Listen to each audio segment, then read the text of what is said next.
मैं अपना परिचय दूं, माई सेल्फ मुकेश कोठारी। मुकेश कोठारी मेरा नाम है।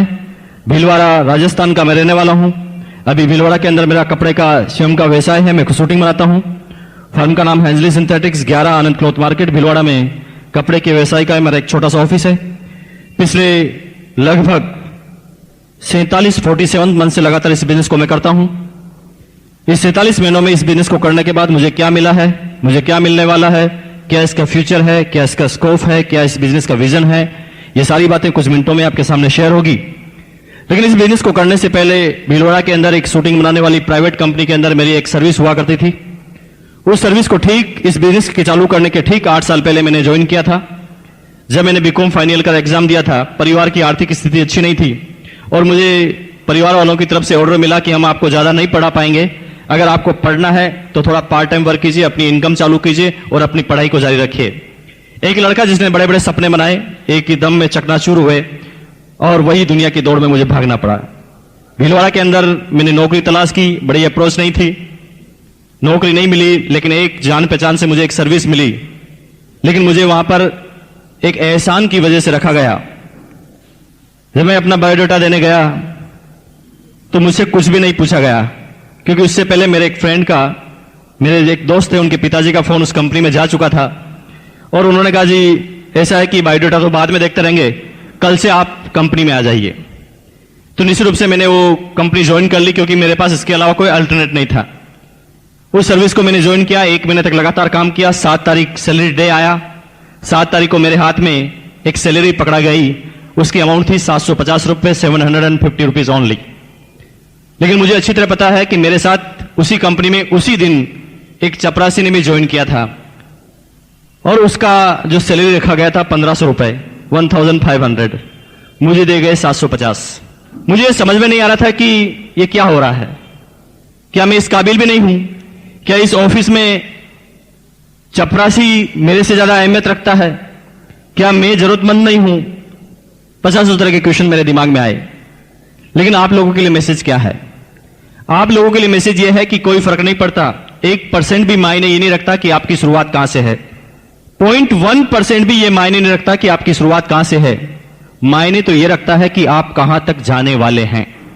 क्योंकि आप में से किसी भी आदमी ने कभी भी ये सुना नहीं होगा कि एक प्रधानमंत्री पैदा हो गया, एक मुख्यमंत्री पैदा हो गया, एक इंजीनियर पैदा हो गया, एक डॉक्टर पैदा हो गया, एक चार्टर्ड अकाउंटेंट पैदा हो गया। आप में से किसी भी आदमी ने ये नहीं सुना होगा। लेकिन आप में से हर आदमी ने ये सुना होगा कि एक प्रधानमंत्री मर गया, एक इंजीनियर मर गया, एक डॉक्टर मर गया, एक चार्टर्ड मर गया। कहने का मतलब क्या है? सब शुरुआत करते हैं जीरो से, लेकिन वो कहां तक अपनी एक जिंदगी में कर पाते हैं, ये रिमार्केबल होता है। और यकीन मानिए, मैंने उस सर्विस को किया, कुछ महीने का पेशेंस रखा, परफॉर्मेंस सामने आई। 8 साल तक लगातार उस प्राइवेट कंपनी में मैंने काम किया, हर साल कुछ इंक्रीमेंट लगते गए। लेकिन 8 साल के बाद उस कंपनी में एक इतिहास बना, एक घटना हुई कि एक 27 साल का लड़का उस पूरी कंपनी का डिप्टी मार्केटिंग मैनेजर बना। 80 आदमी का स्टाफ मेरे साथ काम किया करता था और आश्चर्य की बात यह थी कि उन 80 के 80 आदमियों से मेरी जो एज थी, मेरी जो उम्र थी, सबसे छोटी थी। 13,000 रुपए ग्रोस इनकम मेरी आने लगी। कंपनी की तरफ से गाड़ी भी मिला, कंपनी की तरफ से मकान भी मिला। लेकिन जिस तरह से आम हर सेमिनार में जिस बात को मैं दोहराता हूं, आज फिर दोहराऊंगा कि आदमी को जब ये छोटी छोटी सफलताएं मिलती है तो आदमी के अंदर एक बीमारी जन्म लेती है। उस बीमारी का नाम है परफेक्शन इज पैरालिसिस। अगर दुनिया का कोई भी आदमी, अगर दुनिया की किसी भी प्रोग्रेसिव स्टेज पर अगर कभी ये सपने में भी सोचता है कि मैं परफेक्ट हो चुका हूं, मैं सब कुछ जान चुका हूं, मुझे सब कुछ आता है, मैं सब जानता हूं, तो यकीन माना दोस्तों, उसी समय उसे लकवा लग चुका है। जिंदगी में अब वो कोई बड़ा काम नहीं कर पाएगा, क्योंकि वो कहता जी मुझे सब कुछ आता है। मेरी बात से सहमत है? सहमत है जी? मुझे सब कुछ आता है ऐसा बोलते ही समझ जाइए कि आज से हमारी प्रोग्रेस खत्म। क्योंकि जब हम सीखना छोड़ देंगे तो हमारी प्रोग्रेस कैसे होगी? एक विद्वान ने कहा था कि एक आदमी अपने एक जीवन में सब कुछ नहीं सीख सकता, मरते समय भी बहुत सारे अनुभव उसके सामने आएंगे और ये अनुभव की जो प्रक्रिया है ये लगातार जीवन के अंतिम समय तक चलती रहेगी। लेकिन कभी भी हम अपने आप को कहें जी हम तो MBA हैं, MBA, एक तो होता है जी मास्टर ऑफ बिजनेस एडमिनिस्ट्रेशन, जिसकी बड़ी वक़्त है जी हिंदुस्तान में। मैं उस MBA की बात नहीं कर रहा हूं। मेरी MBA की फुल फॉर्म है मुझे बहुत आता है, MBA। मुझे बहुत आता है, तो जिसको बहुत आता है उसे कुछ नहीं आता, यकीन मानिए उसने अब इस दुनिया में सारी प्रोग्रेस को खत्म कर दिया है। तो जब मेरी इनकम थोड़ी बढ़ी, मेरी थोड़ी प्रोग्रेस बढ़ी, 27 साल की एज में सफलताएं मिली, मैं अब सबसे जो कंपैरिजन करता था वो इनकम से करता था, एजुकेशन से करता था। मैं सबसे पहले कहता था मेरे फादर को कि यार आप इतने साल तक सर्विस करते हैं, आपकी पेंशन क्या है? मैं अपने भाइयों से कहता था भैया तुम्हारी सैलरी क्या है? 9,000, तुम 35 साल के हो। मैं अपने दोस्तों से भी यही बात कहता था, क्योंकि मुझे सफलता का रहस्य पता नहीं था, सफलता किसे कहते हैं ये पता नहीं था। मैं सिर्फ पैसों को सफलता मानता था। और यकीन मानिए उस दौरान मेरे जीवन में बहुत सारी अपॉर्चुनिटी आई, मैंने सबको छोड़ा क्योंकि मुझे MBA हो गया था, मुझे बहुत आता है, मैं ऐसा समझता था। लेकिन अगस्त 2000 का समय मुझे अभी तक याद है। अगस्त कल से चालू होने वाला है, ठीक 4 साल हो जाएंगे 15 अगस्त की बात। संडे का समय वो था। मुझे आप ही की तरह एक बिजनेस मीटिंग में इनवाइट किया गया। मैं जिस कंपनी में काम करता था उसी कंपनी में मेरे इमीडिएट बॉस, मार्केटिंग मैनेजर, उन्होंने कहा जी मुकेश जी क्या कर रहे हो, संडे का समय है, 10 बजे तैयार होकर मेरे घर पे आ जाओ, आपके साथ एक बिजनेस शेयर करना है। मुझे बड़ी हंसी आई। मैंने कहा जी बॉस को भूत लग गया है, हमारे सेठ लोग बिजनेस करते हैं, मैं उनकी हालत जानता हूं जी, 14-14, 15-15 घंटे तक ऑफिस में बैठे रहते हैं। ये बॉस की 12 घंटे की तो सर्विस है और ये कहता है जी बिजनेस करूंगा। हमारी कंपनी में करोड़ों रुपए लगा था, तो मुझे ऐसा लगता था कि बिजनेस करने के लिए करोड़ों रुपए भी चाहिए।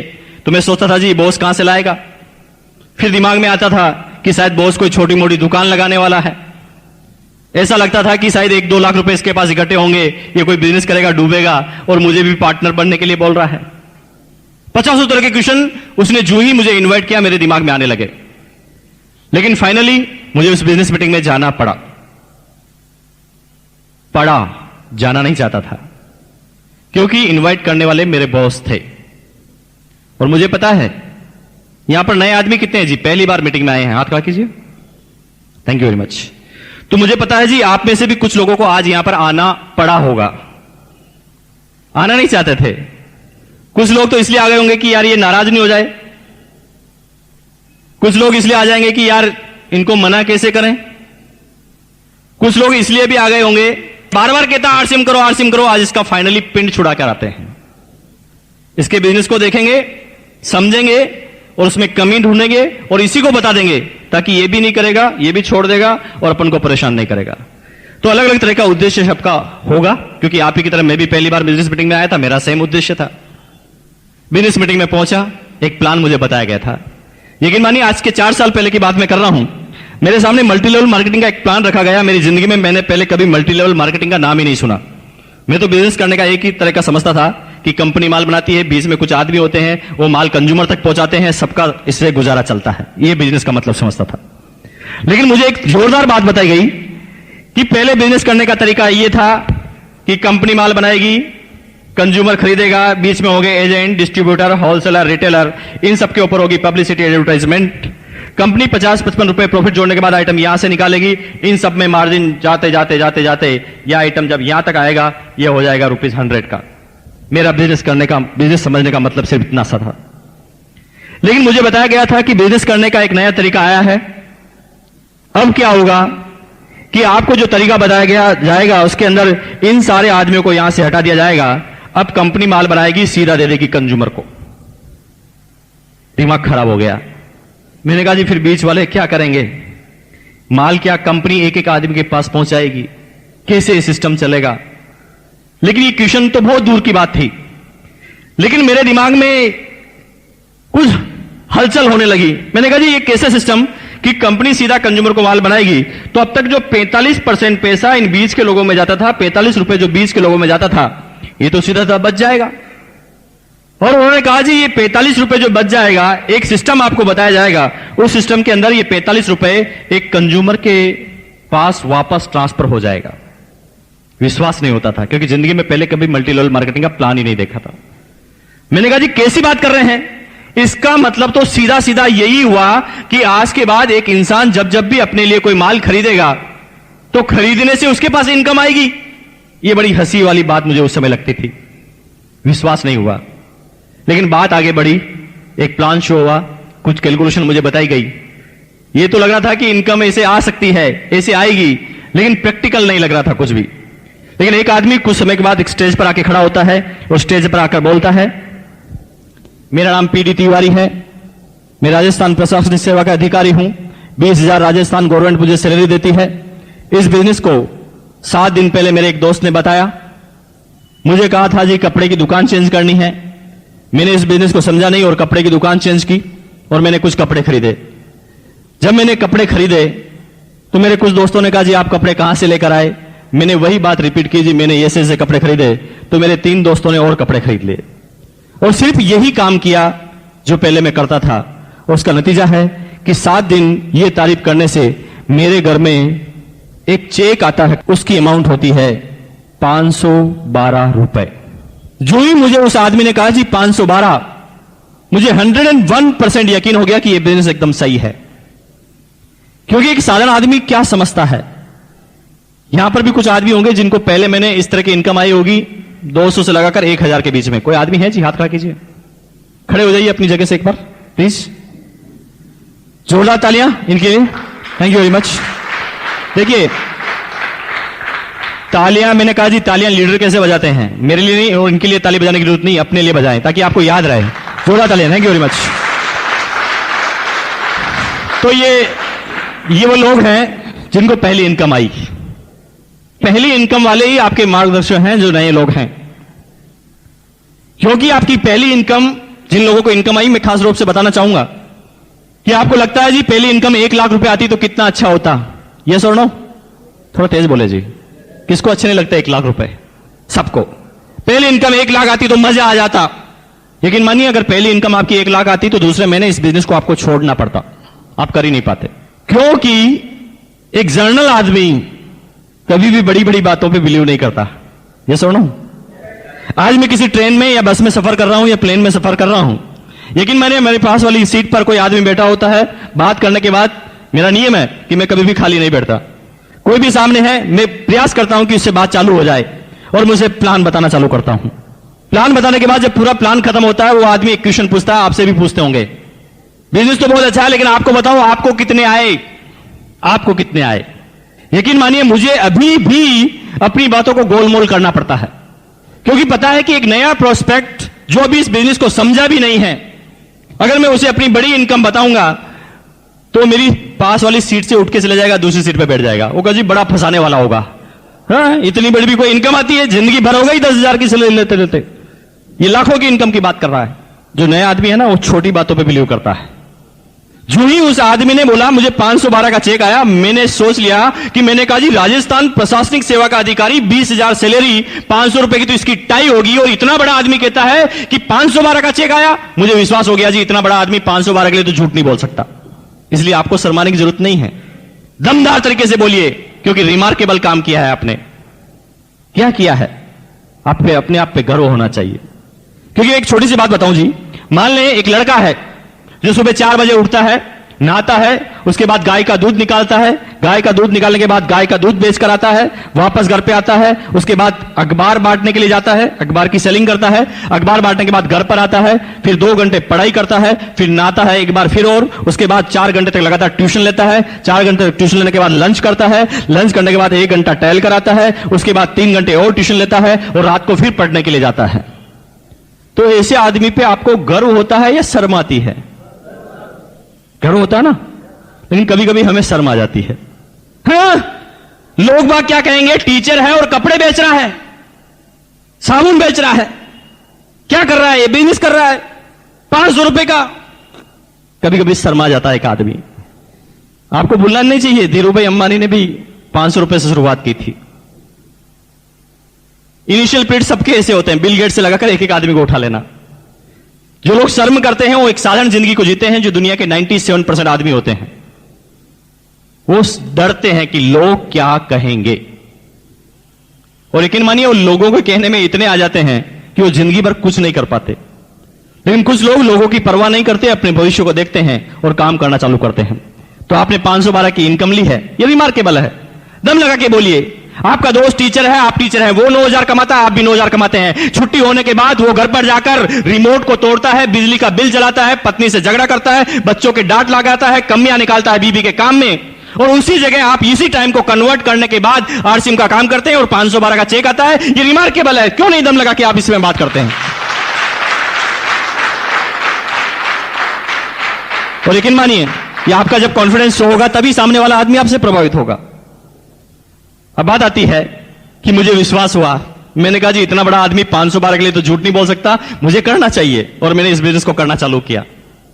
जिस तरह से आम इंसान के साथ होता है, मेरे साथ भी हुआ। पहले मुझे 244 रुपीज का चेक आया। समझ में नहीं आ रहा था कि बिजनेस किस तरह का है, लेकिन फिर भी लगा रहा। मैसेज है संगत का असर। कभी कभी हम सही संगत में नहीं रहने के कारण भी इस बिजनेस को छोड़ देते हैं। जो लोग अपने आप को और स्मार्ट समझते हैं, जैसे कि मान लें कुछ आदमी आपके पास ऐसे भी आते होंगे जो पहले नेटवर्क कर चुके होंगे, वो नेटवर्क के बारे में जानते होंगे, या मान लें स्कीम वगैरह उन्होंने की होगी, थोड़ा बहुत वो जानते होंगे।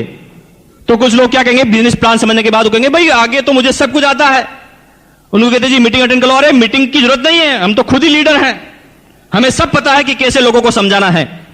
और लेकिन मानिए होता क्या है, वो यहां से कितना ही चार्ज होके जाए, 10 आदमी के मिलने के बाद वो घर पर जाकर बैठ जाता है। वो कहता जी बिजनेस नहीं होगा आगे, और बिजनेस की कमी निकालना चालू कर देता है।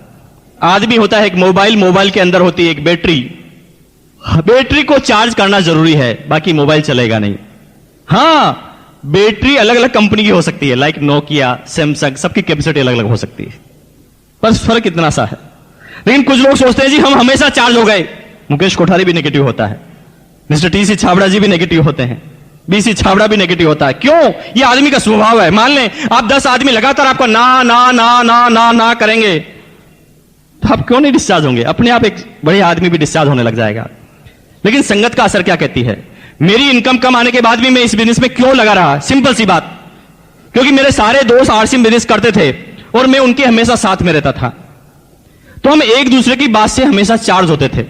जैसे मैं 2 आदमी से मिला, एक आदमी 2 दिन 2 आदमी ने ना कर दिया, बड़ा परेशान होता था। मैंने कहा जी ये शायद बिजनेस मेरे से नहीं होगा। लेकिन दोस्त कहते थे चलो सेमिनार में चलो, सेमिनार में चलो, तो मैं फिर सेमिनार में पहुंच जाता था। सेमिनार में जब जाता था तो कुछ लोग बोलते थे स्टेज पर, दोस्तों 15 दिन से काम किया और 17 डिस्ट्रीब्यूटर डाउनलाइन में है और 2,000 का चेक आया। ये मुकेश कोठारी अपने आप के चाटा लगाता था कि जब ये कर सकता तो तू क्यों नहीं कर सकता, चल वापस। फिर वापस, फिर 3 आदमी को बात की, तीनों आदमी ने मना कर दिया, फिर डिस्चार्ज, शायद मेरे से नहीं होता। फिर सेमिनार में आया, तो लोगों ने कहा जी शुरू के 15 दिन मुझे कुछ समझ में नहीं आया था, एक भी रिजल्ट नहीं आया था, लेकिन मैंने उसके बाद मेरी अपलाइन की बात को माना। उसका नतीजा है कि आज मेरे डाउनलाइन में 50 डिस्ट्रीब्यूटर हैं। फिर मुकेश कोठारी फिर चार्ट लगाता था कि मैंने कहा जी 15 दिन तो सबके साथ ऐसा ही होता है, फिर चलो। और दोस्त ये होती है रिचार्जिंग। इनिशियल पीरियड में सबके साथ यही होता है, यस और नो? सबके साथ यही होता है। और लेकिन मानिए शुरुआती चीज में हम ये काम कर लेते हैं, संगत का असर, तो आप इस बिजनेस में लगे रहते हैं। और जब लगे रहते हैं लगन से, तो कामयाबी आपके बिल्कुल नजदीक हो जाती है। दुनिया की कोई ताकत आपकी कामयाबी को रोक नहीं सकती। अब बात आती है कि मैं लगातार लगा रहा, 6 महीने में इनकम हो गई 6,000, 1,000 पर मंथ एवरेज। 1 साल तक लगातार रहा, 60,000 की इनकम हो गई, 5,000 पर मंथ एवरेज। कभी 2,000 का चेक आता, कभी 9,000 का चेक आता, कभी 3,000 का आता, कभी 1,000 का आता, कम ज्यादा। यहां कोई आदमी ऐसे हैं जिनका कम ज्यादा चेक आता है? हाथ खड़ा कीजिए। चिंता मत कीजिए, मेरे साथ भी ऐसे ही हुआ। समझ में नहीं आता था 1 साल तक ये बिजनेस किस तरह का है, कोई स्टेबिलिटी नहीं। 2,000, 3,000, कभी 9,000, कभी 1,000, क्योंकि तब तक तो मैं इस बिजनेस को समझा ही नहीं था। मैं तो समझता था कि ये आदमियों को जोड़ने का बिजनेस है। लेकिन यकीन मानिए, एक एलडीपी प्रोग्राम अटेंड करने का मौका मिला, और दोस्त उस एलडीपी प्रोग्राम का इतना बड़ा असर हुआ, जो बातें मुझे बताई गई उन बातों का इतना बड़ा असर हुआ, और उसका नतीजा था कि उस एलडीपी प्रोग्राम के अगले 6 महीने बाद इस बिजनेस के मैं टेक्निकल मुकाम पर था। इनकम थी 2,85,490 रुपए।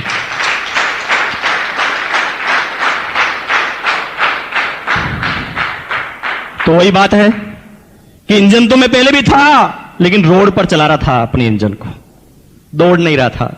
जो ही मैं सिस्टम में आया, इंजन दौड़ने लगा। सब लोगों ने जिन्होंने भी इनकम प्राप्त की है, उन्होंने सबसे पहला जो काम किया है, आपको क्या लगता है जी, क्या काम किया उन्होंने? सबसे पहले उन्होंने कोई नया काम नहीं किया, उन्होंने जो काम वो पहले करते थे वही काम किया, लेकिन सिर्फ काम की दिशाओं को चेंज किया। जैसे पहले एक लाला की दुकान से प्रोडक्ट खरीदते थे, अब वहां से उसका मुंह चेंज किया, क्योंकि अब तक जो कपड़े हम पहनते थे, अब तक जो प्रोडक्ट हम परचेज करते थे, इससे इनकम जाती थी किसी दूसरी माधुरी दीक्षित को। लेकिन अब क्या किया कि उस लाले की दुकान से हमने अपनी दिशाओं को चेंज किया और ये दिशाओं में हमने आरसीएम से प्रोडक्ट खरीद लिया और अब हमारी इनकम आएगी हमारी घर की माधुरी दीक्षित के पास। और सिंपल सा नतीजा क्या है कि आज कंपनी के जो प्रोडक्ट आ गए हैं, इतने ढेर सारे प्रोडक्ट आ गए हैं कि कोई आदमी आरसीएम बिजनेस में कलकत्ता में चाय पीता है और चाय पीने के बाद कलकत्ता में बोलता है वाह मजा आ गया, जो ही उसे चाय में मजा आता है मेरी जेब में 100 का नोट आ जाता है। फर्क इतना सा। और यही वह बिजनेस है कि अब तक ये पैसा अमिताभ बच्चन, शाहरुख खान, वर्ल्ड के हिंदुस्तान के कुछ चंद लोग ले जाते थे, जिनका हिंदुस्तान की 90% इकोनॉमिक पर प्रभाव होता था, कि हिंदुस्तान का 90% जो पैसा है वो हिंदुस्तान के 10% आदमियों के पास है। लाइक मिस्टर धीरूभाई अंबानी, टाटा, बिरला, बांगड़, बजाज, सिंघानिया, ये सारे लोग के पास जो टोटल कैपिटल है हिंदुस्तान की 90%, और बाकी जितने भी लोग हैं वो 10% कैपिटल के लिए काम कर रहे हैं और संख्या है 90%, जिसके अंदर सब आ गए जी, आईएएस अफसर, आरएएस अफसर, चोरी चकारी लूटपाट सब आ गए जी। अब आप देखिए हम क्या कर रहे हैं, दूध और मलाई इनके पास, हम तो मट्ठे के लिए लड़ाई कर रहे हैं। और यकीन मानिए ये जीवन की दौड़ अगर ये 10% के लिए हमारी लगी रही तो दुनिया के एक साधारण इंसान की तरह से हमारी जिंदगी निकलेगी। कब हम इस दुनिया से आउट होंगे दुनिया हमें याद करने वाली नहीं, यहां तक कि हमारे पोते भी हमारे नाम को भूल जाएंगे। कुछ लोग कहेंगे जी नहीं नहीं ऐसा नहीं है, हमें तो हमारे दादाजी का नाम याद है। ओके, मुझे पता है कि आपको आपके दादाजी का नाम याद होगा, लेकिन वो लोग अपने हाथ को खड़ा करें जो दादाजी के पिताजी यानी दादाजी के दादाजी का नाम जानते हो। नो, अरे दोस्त आपको पता होना चाहिए कि आपके, यस प्लीज, थैंक यू, एक आदमी जानते हैं जी, इनके लिए जोरदार तालियां बजाइए आप, थैंक यू। देखिए यहां पर 200 आदमी 150 आदमी बैठे हैं और जब मैं दादाजी के नाम पूछता हूं तो सिर्फ एक आदमी का या ना के बराबर हाथ खड़े होते हैं। मुझे आप क्वेश्चन का आंसर दीजिए, क्या आपके दादाजी नहीं होते तो आप यहां पर होते? तो आप जिसकी वजह से हैं उसी का नाम भूल गए, जिसकी वजह से आज आप यहां पर बैठे हैं उसी का नाम आप भूल गए हैं। क्यों? इसमें आपकी और मेरी कोई गलती नहीं है, कोई गलती नहीं। लेकिन आप मुझे बताएं कि वो लोग अपना हाथ खड़ा करें जो हेमा मालिनी को जानते हैं, रानी लक्ष्मीबाई को जो जानते हैं हाथ खड़ा कीजिए, शिवाजी को जो जानते हैं हाथ खड़ा कीजिए, महात्मा गांधी को जो हाथ खड़ा कीजिए। अरे दोस्त आपको याद होना चाहिए ये भी आपकी 7वीं 8वीं 10वीं 15वीं पीढ़ी में आते हैं। फिर ऐसा क्यों है कि आपको महाराणा प्रताप शिवाजी का नाम याद है, महात्मा गांधी का नाम याद है और आप अपने दादाजी का नाम भूल गए हैं? क्यों? इसमें आपकी और मेरी कोई गलती नहीं है। शिवाजी कुछ करके गए थे, नाम याद है, महाराणा प्रताप कुछ करके गए थे, नाम याद है, महात्मा गांधी कुछ करके गए थे, नाम याद है, हमारे दादाजी के दादाजी कुछ करके ही नहीं गए थे, नाम कैसे याद होगा? तो उन्होंने एक सिंपल सी जिंदगी को जी थी जिस तरह से एक आम इंसान जीता है, इसलिए उसे याद नहीं रखा जाता। और हमारे साथ भी यही होगा कि कुछ समय बाद 80 85 70 साल की एज में हमारे जब स्वर्गवास होगा, पता नहीं कि नरक में जाएंगे या स्वर्ग में, लेकिन जब हमारा स्वर्गवास होगा तो ये दुनिया वाले क्या करेंगे? जो आप करते आए हैं, 3 दिन तक ऐसी बैठक रखेंगे, आपके गले में माला पहनाएंगे जी, फोटो के ऊपर अगरबत्ती भी लगाएंगे, 12वें दिन तक तो आपकी फोटो को संभाल के रखेंगे। 12 दिन बाद वो फोटो कहां चले जाएगी आपको पता नहीं चलेगा जी, कौन पैदा हुआ था कौन मर गया भूल जाएंगे इंसान। दुनिया के हर आदमी के साथ ऐसा होता है जब हम कुछ कर रहे हैं। लेकिन आप बताइए क्या धीरूभाई अंबानी को इतनी आसानी से भूल पाएंगे लोग बाग? क्योंकि वो काम इसके लिए करते थे, 90% के लिए काम करते थे, इसलिए हम उनका नाम नहीं भूलते।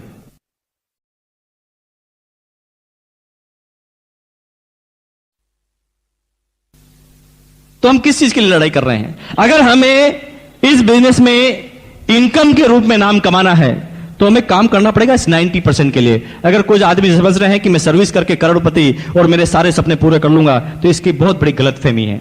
ऐसा कभी नहीं होने वाला। तो सिंपल वे में बिजनेस कि अपनी दुकान चेंज करने से घर में इनकम आई। लेकिन बात आती है कि हम इसी बिजनेस को क्यों करें? जब डायरेक्ट सेलिंग मेथड करना है तो हमारे पास बहुत सारे बिजनेस है, सिर्फ आरसीएम बिजनेस ही क्यों? तो मैं बात करता हूं जो हर सेमिनार में बोलता हूं, आरसीएम हमें इसलिए करना चाहिए क्योंकि जो आरसीएम बिजनेस के पास है वो दुनिया में किसी के भी पास नहीं है। क्योंकि आरसीएम के नाम आप देखते हैं कि फुल फॉर्म है RCM, right concept marketing, marketing का राइट कॉन्सेप्ट, मार्केटिंग करने का एकदम सही तरीका। लेकिन इसको मेरे अगर नजरिए से देखा जाए तो आरसीएम बिजनेस हमें इसलिए करना चाहिए क्योंकि आरसीएम बिजनेस ना सिर्फ हिंदुस्तान की बल्कि पूरे वर्ल्ड की, पूरी दुनिया की सिर्फ एकमात्र ऐसी कंपनी है जो हिंदुस्तान में काम करती है Indian rate, Indian culture, Indian mentality के अनुसार। Indian rate, Indian culture, Indian mentality के अनुसार। अब बात आती है व्हाट इज इंडियन मेंटेलिटी? क्या है इंडियन मेंटेलिटी? क्या है इंडियन रेट? क्या है इंडियन कल्चर? ये सब बातें आप जानते हैं, लेकिन मैं इंडियन रेट्स की बात करता हूं। आप देखें कि मान लें एक सर्वे करें, 10 आदमी का यहां से उठाएं और एक सर्वे करें, या बाहर किसी को 10 आदमी को अपन पकड़ें और उनको सर्वे करें कि आप रोज नहाते हैं, तो मुंबई में सारे लोग बोलेंगे यस। यस? कितने आदमी नहाते हैं? हाथ खड़ा कीजिए। आप कहेंगे जी अजीब और गरीब क्वेश्चन मत पूछिए। मैं ये बात इसलिए कह रहा हूं जी, आप सुन रहे हैं ना मेरी बात? You got me? तो बात कर रहे हैं कि हम किसी से पूछे जी कितने आदमी नहाते हैं, निश्चित रूप से कितने % का जवाब आएगा जी यस में? 100%। ओके जी, हम नहाते हैं। हाँ, बात लगेगी कि 5 दिन में नहाते हैं, 7 दिन में नहाते हैं, लेकिन नहाते जरूर हैं। ऑब्वियसली मुंबई के आदमी तो रोज नहाते होंगे, एक दिन में 2 बार नहाते होंगे, मैं आपकी बात नहीं कर रहा हूं। लेकिन अगर बात करें तो हम नहाते हैं जी। अब उनसे एक क्वेश्चन पूछिए कि भैया आप नहाते तो हैं, बहुत अच्छी बात करते हैं, लेकिन आप बताइए कि आप घर में जब नहाते होंगे तो एक बाथ सोप का, एक नहाने के साबुन का इस्तेमाल करते होंगे, कितने % का जवाब आएगा यस में? ओके, यस, बाथ सोप का इस्तेमाल करते हैं। तो उनसे एक क्वेश्चन कीजिए कि आपके घर में जो बाथ सोप इस्तेमाल होता है, आप सोचकर बताइए, बिना ब्रांड नाम बताए, ब्रांड का नाम मत बताइए, और सोच के बताइए कि आपके घर में जो साबुन इस्तेमाल होता है वो कितने रुपए का होता है। यकीन मानिए मुंबई में 100% रिजल्ट, और ऑल ओवर इंडिया की बात देखे जाए तो 70% आदमी एक ही तरह का जवाब देंगे। कैसा? कि हम हमारे घर में जो नहाने का साबुन इस्तेमाल करते हैं उसकी रेट होती है ₹7 से लगाकर ₹12 या 13 रुपीज, 13 रुपए तक। मेरी सर्वे से कोई असहमत हो तो बोलिए। कोई असहमत है जी? थोड़ा तेज बोलिए। 70% आदमी बोलेंगे कि हम जिस नहाने के साबुन का इस्तेमाल करते हैं उसकी रेट होती है 7 से लगाकर 13 रुपए के बीच में। निर्मा से कहानी चालू होती है, लाइफ बॉय से होती हुई लक्स पे जाकर अटक जाती है। यस और नो? लेकिन आप 10% आदमी को पाएंगे जो कहेंगे कि 13 रुपए से हम ऊपर का प्रोडक्ट इस्तेमाल करते हैं, लाइक डो, पियर्स, मोती सिंड्रल, कुछ भी। लेकिन 20% आदमी बोलेंगे कि हम जिस नहाने के साबुन का इस्तेमाल करते हैं वो 7 से नीचे होता है, या हम नहाने का साबुन इस्तेमाल ही नहीं करते। इंडियन रेट जो अगर ली जाए तो इंडिया के 70% आदमी अगर साबुन की रेट को जो लाइक करते हैं उसकी रेट होती है 7 से 13, जो उसकी पॉकेट की साइज होती है। लेकिन आपको आश्चर्य होगा, डायरेक्ट सेलिंग मेथड की आपने बहुत सारी कंपनियों का नाम सुना होगा। यस और नो? कितने आदमियों ने आरसीएम बिजनेस से पहले किसी मल्टी लेवल मार्केटिंग का नाम सुना है? हाथ खड़ा कीजिए। Thank you very much. Maximum आदमियों ने सुना है। तो आप मुझे सोच के बताइए, पूरी दुनिया में मल्टी लेवल मार्केटिंग की बात करें, पूरी दुनिया में, तो आपको आश्चर्य होगा कोई कंपनी इसके अंदर नहीं आती। क्यों? क्योंकि बेसिकली मल्टी लेवल मार्केटिंग को लोगों ने इमोशनल ब्लैकमेलिंग का सिस्टम बनाया है। दुनिया की हर कंपनी आपको बोलती है जी आपको पैसा कमाना है, गाड़ी बंगले नौकर चाकर सब कुछ चाहिए ना, तो हमारे बिजनेस में आके जुड़ जाओ। प्रोडक्ट की बात नहीं करते। लेकिन बात आती है 7 से 13 के बीच में, इसमें कोई प्रोडक्ट दुनिया की कोई कंपनी नहीं लेकर आई। क्यों? ये बात आपको आगे मिलेगी। लेकिन बात आती है कि कंपनी किस कल्चर में है और किस मेंटलिटी में है। अभी आपने बहुत सारे लोगों ने हाथ खड़ा किया कि दुनिया में बहुत सारी मल्टी लेवल मार्केटिंग आई जिसका नाम आपने सुना है। अब तक जो भी मल्टी लेवल मार्केटिंग का नाम आपने सुना है, आप थोड़ा सोचें कि उनका आधार स्तंभ क्या था वो क्या प्रोडक्ट लेकर आए थे, उनकी सोच क्या थी और कितने आदमी उसमें कामयाब हुए, वो हिंदुस्तान के कितने % आदमियों के लिए था। तो आपको आश्चर्य होगा मल्टी लेवल मार्केटिंग में किस तरह के प्रोडक्ट आए हैं। कुछ लोग लेकर आते हैं मेडिसिन कैप्सूल है जी, कुछ लोग आते हैं पेट्रोल की गोली, कुछ लोग लेके आते हैं इंटरनेट की वेबसाइट, कुछ लोग लेके आते हैं 250 रुपए की moisturiser cream, like so and so, इसी तरह के प्रोडक्ट आते हैं। ये सुनो, एक एक मल्टी लेवल के बारे में आप सुन लें। कुछ समय पहले एक प्रोडक्ट कंपनी लेकर आई, वो कहते जी हमारा प्रोडक्ट है मेडिसिन कैप्सूल। ये कैप्सूल बड़ा जोरदार है जी, मैजिक कैप्सूल। इससे क्या कि हिंदुस्तान का कोई आदमी अगर मोटा है तो खाते ही पतला हो जाएगा, और अगर पतला है और मोटा होना चाहता है तो खाएगा तो मोटा हो जाएगा। रेट है इस कैप्सूल की ₹100 पर पीस। तो आप मुझे बताइए, हिंदुस्तान के किसी आदमी को पतला होने के लिए कैप्सूल खाने की जरूरत ही क्या है? कैप्सूल को हाथ में पकड़ा दो, देख देख के पतला हो जाएगा। 100 रुपए जेब में होते ही नहीं हिंदुस्तान के आदमी के। तो मान लिया कैप्सूल बहुत अच्छा है, बहुत अच्छी क्वालिटी का है, लेकिन आप में से कोई ऐसे आदमी है जो कैप्सूल की कॉस्टिंग के बारे में कुछ जानते हैं? कैप्सूल की कॉस्टिंग कैसे निकाली जाती है? क्योंकि आपको आश्चर्य होगा कि उसी फॉर्मूले का कैप्सूल मार्केट में 1, 2, 3, 4, 5, 6, 7, 8, 9, 10 आप जितने रुपए में चाहो उतने में मिलता है। आप समझ ही नहीं पाएंगे कि कैप्सूल की रेट को कैसे निकाला जाता है। अरे उसके अंदर दुनिया की सबसे महंगी चीजों को भी डाला जाए ना तो 100 रुपए रेट नहीं आ सकती, लेकिन किस तरह से कॉस्टिंग को निकाला जाता है आप समझ नहीं पाएंगे। तो आप मुझे बताओ कि हिंदुस्तान में कितने आदमी मोटे हैं और कितने आदमी पतले हैं जो इस कैप्सूल को खाना चाहते हैं? मुझे तो इस हॉल में एक भी नजर नहीं आ रहा। कितने % आदमी हिंदुस्तान के उस प्रोडक्ट को यूज करेंगे? कुछ नहीं। लोगों के सपने पूरे करने के लिए उन्हें कुछ भी दिया जाएगा। एक कंपनी आती है, वो कहती है इंटरनेट की वेबसाइट लेकर आए हैं, 7,000 रुपए देने पड़ेंगे और वेबसाइट आपको देंगे बदले में। तो आप मुझे बताइए वेबसाइट की कॉस्टिंग आप कैसे निकालेंगे? कितने आदमी हैं जो वेबसाइट की कॉस्टिंग निकाल देंगे? अरे आदमी की बनाई गई चीज है वो, उसकी कॉस्टिंग कैसे निकाली जा सकती है? नो, वो तो जिसके काम की है उसके लिए लाखों की है, जिसके लिए काम की नहीं है जीरो की है। यस और नो? एक कंपनी आती मॉइस्चराइजर क्रीम लेकर, वो कहती जी हमारी जो क्रीम बनाई है मॉइस्चराइजर क्रीम, ये 250 रुपए की 100 ग्राम है, 100 ग्राम, बहुत अच्छी क्रीम है। हम कहते जी दूसरी क्रीम तो बड़ी सस्ती आती है, आपकी इतनी महंगी क्यों? तो दुनिया की सारी कंपनियों का एक ही जवाब, हमारी क्रीम बहुत अच्छी है, इसके अंदर बहुत सारे विटामिन डाले हैं, like vitamin A, B, C, D, E, F, G, H, I, J, K, L, M सब डाले हैं, और ये कंसेंट्रेट है, बहुत जोरदार है। इस तरह के फॉर्मूले कभी दुनिया में नहीं बने। मान लिया कि क्रीम बहुत अच्छी है, मैंने भी मान लिया, आपने भी मान लिया, लेकिन कोई सज्जन ऐसा है कि क्रीम को हाथ में लेकर सूंघकर लगाकर बता सकता है कि ये कितने रुपए किलो की है? कोई बता सकता है जी? क्रीम की कॉस्टिंग आपके बस की बात नहीं निकालना, क्योंकि विटामिन ई की क्रीम मार्केट में 10, 15, 20, 30, 40, 50, 60, 70, 80, 90, 100 जितने में चाहिए उतने में मिलती है। आप पता नहीं कर पाएंगे कि वास्तव में क्रीम की रेट होनी क्या चाहिए। लेकिन मान लिया कि ये सब रेटें सही है, लेकिन आप देखिए कि हिंदुस्तान के कितने % आदमी क्रीम लगाते हैं, कितने % आदमी वेबसाइट इस्तेमाल करते हैं, कितने % आदमी मेडिसिन का यूज करते हैं, और कितने % आदमी अदर आइटम का या मान लो पेट्रोल की गोली का यूज करते हैं। आप सोचिए, दुनिया की तमाम कंपनियां अभी तक ऐसी आई है जो कुछ सर्टेन % लोगों को ग्राहक बनाने के लिए आई है, जिनका काम पैसा बटोरना हो, बस, इससे ज्यादा कुछ भी नहीं।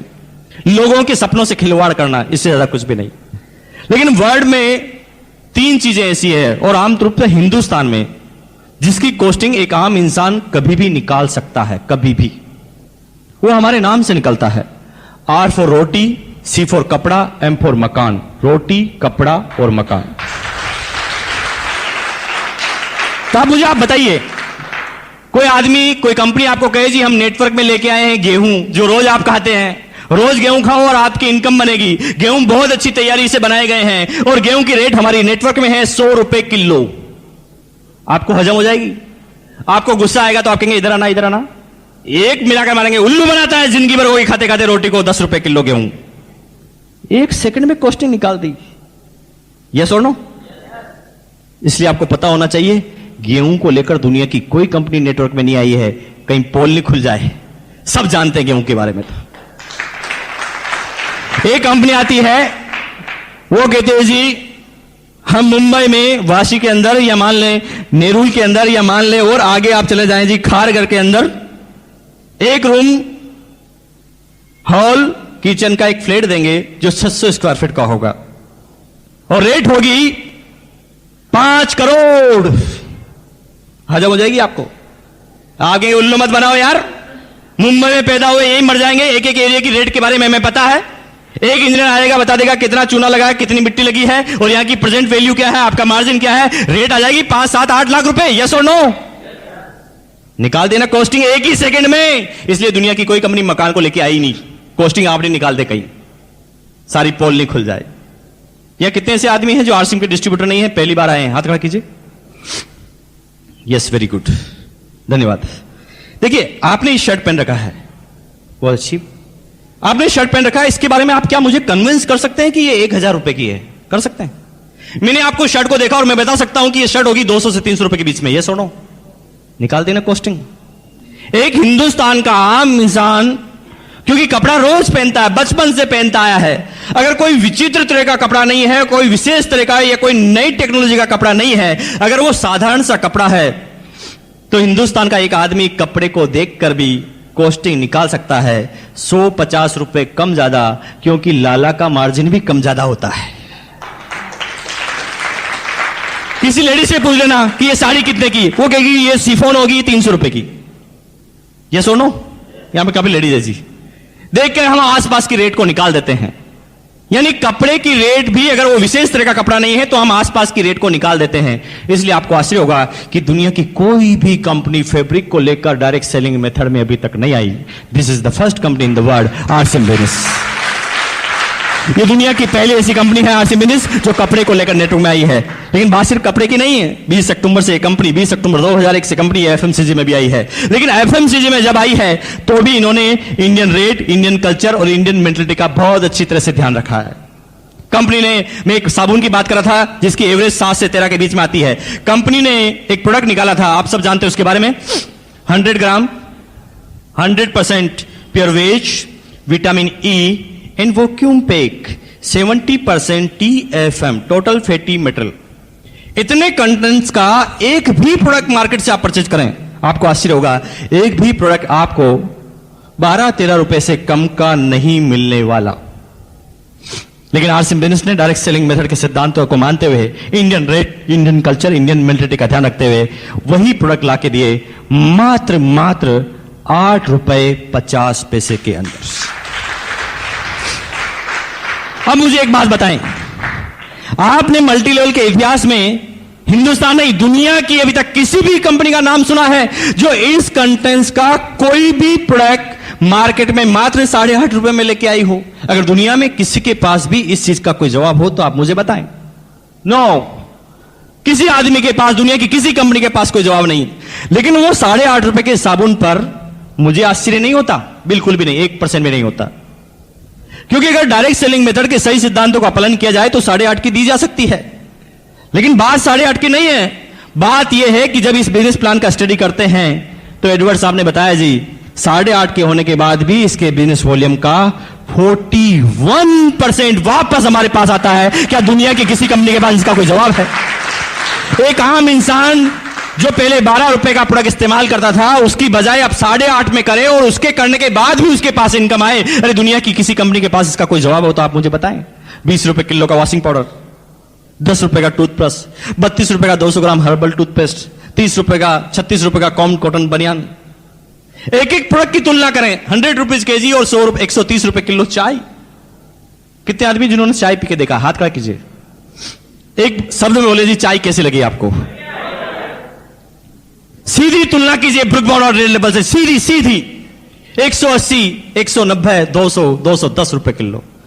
वही प्रोडक्ट इनिशियल में हमें 130 में मिले जो आम मार्केट में नहीं मिले, और उसके बाद 130 के बिजनेस वॉल्यूम का भी 41% वापस हमारे पास। अरे दुनिया की कोई कंपनी इसके बारे में कुछ सोच भी पाई हो तो एक के पास भी किसी का कोई जवाब हो तो मुझे आप बताइए। दुनिया में कोई जवाब नहीं।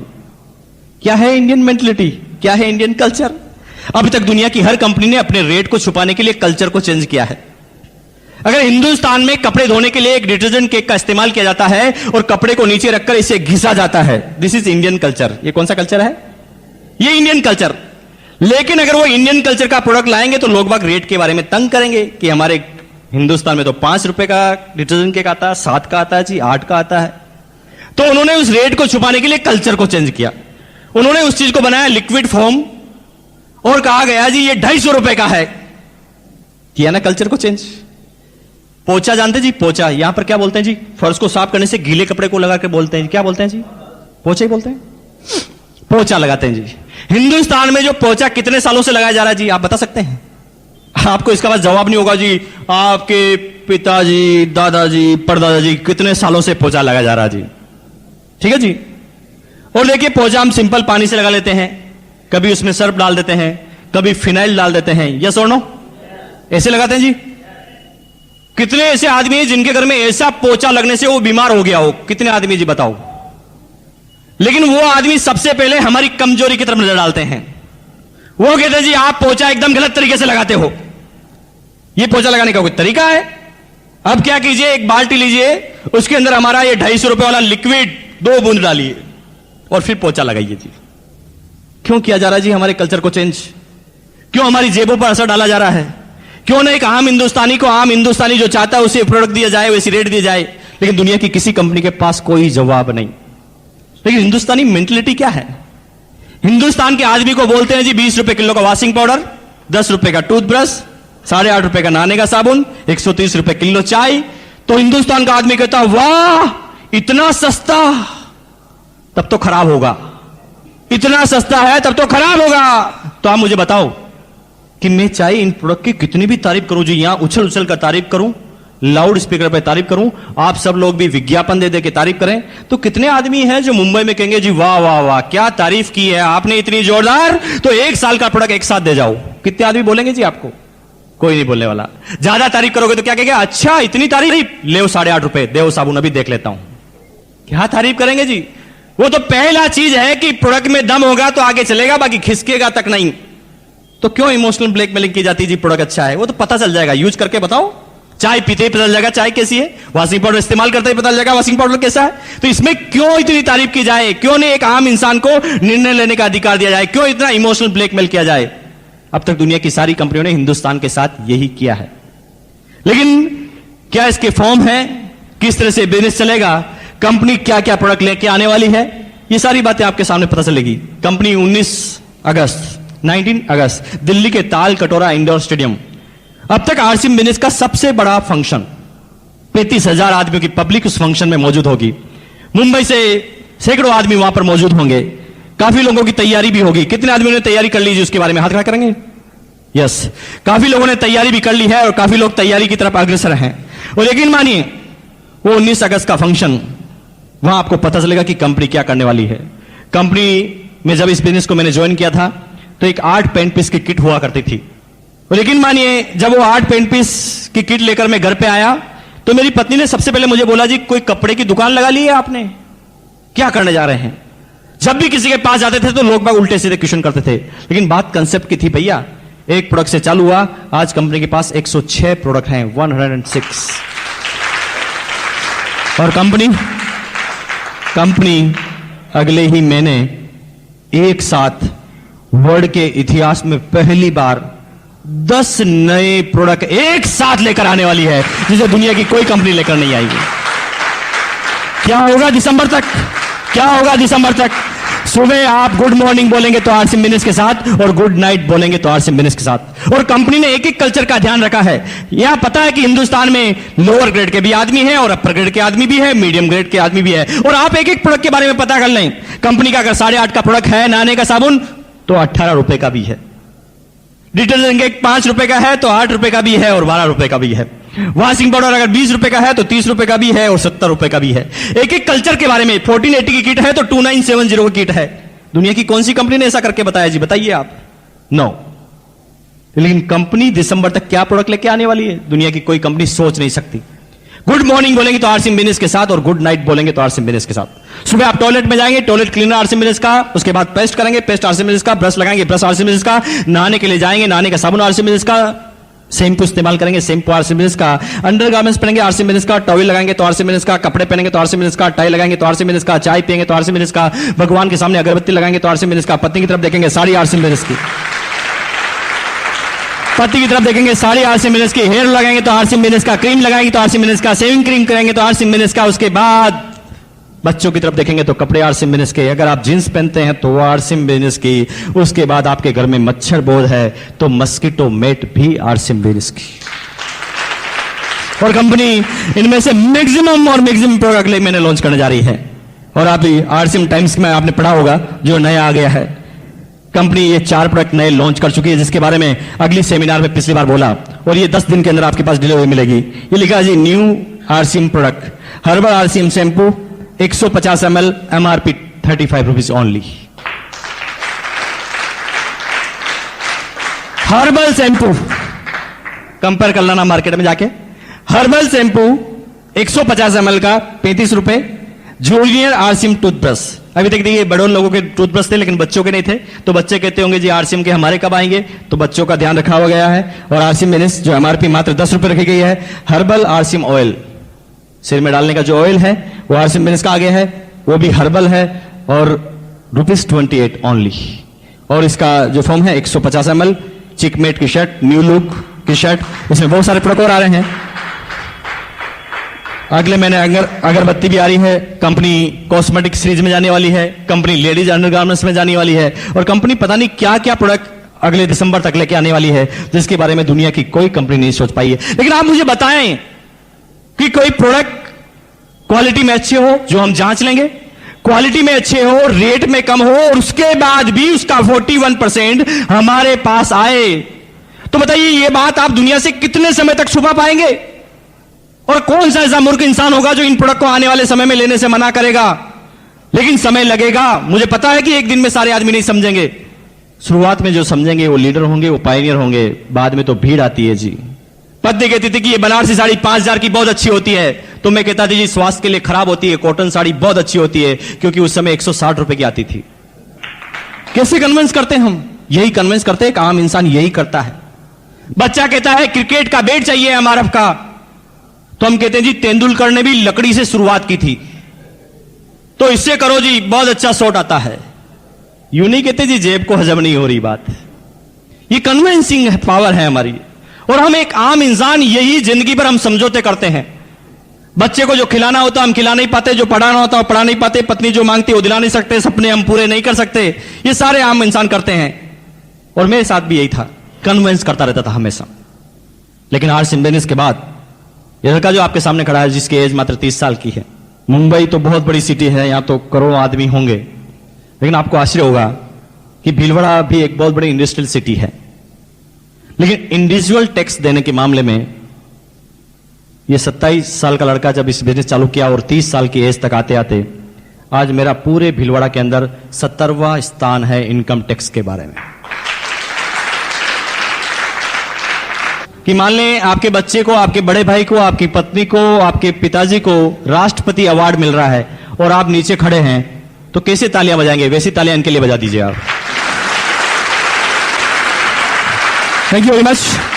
दोस्तों, वो लोग हैं जिन्होंने 10,000 तक इनकम ली है, निश्चित रूप से ये दूसरे गियर में पहुंच गए हैं, लेकिन तीसरे गियर में आते आते गाड़ी 30-40 की स्पीड से दौड़ती है और चेक फिर 4-5 हजार के हो जाते हैं। उन आदमियों से हम मिलाएंगे, लेकिन अम्मा जी आप आइए आगे। दोस्तों, जो लेडीज आपके सामने खड़ी है शायद मेरी माता से भी ज्यादा एज की है, मेरी मदर से भी। 6 भाई बहनों का परिवार है, मैं सबसे छोटा हूं, फिर भी मैं गारंटी के साथ कह सकता हूं मेरी मदर से भी ये बड़े हैं। और लेकिन मानिए प्रेरणा लीजिए आप, मिस्टर धूरिया जिनकी ओपन हार्ट सर्जरी हो चुकी है, बाईपास सर्जरी, और उसके बाद इस बिजनेस के वो रोल्टी मुकाम पर पहुंच सकते हैं। ये माता जो आपके सामने खड़ी है, रिटायर होने के बाद एक अच्छी खासी पेंशन आती है, हस्बैंड भी रिटायर्ड है, वो भी गवर्नमेंट सर्वेंट, उनकी भी बहुत जोरदार पेंशन आती है, सारी जिम्मेदारियां मुक्त हो गए हैं, उसके बाद भी इस बिजनेस को इतने लगन से करते हैं। और मैं पिछले 6 महीनों से इनका जो डेडिकेशन देखता हूं, ये रिमार्केबल है जी। और यकीन मानिए, अपने आप पे एक चाटा लगाएं और सोचें कि जब ऐसे आदमी रॉयल्टी पे पहुंचने वाले हैं तो हम क्यों नहीं पहुंच सकते। धन्यवाद, थैंक यू वेरी मच।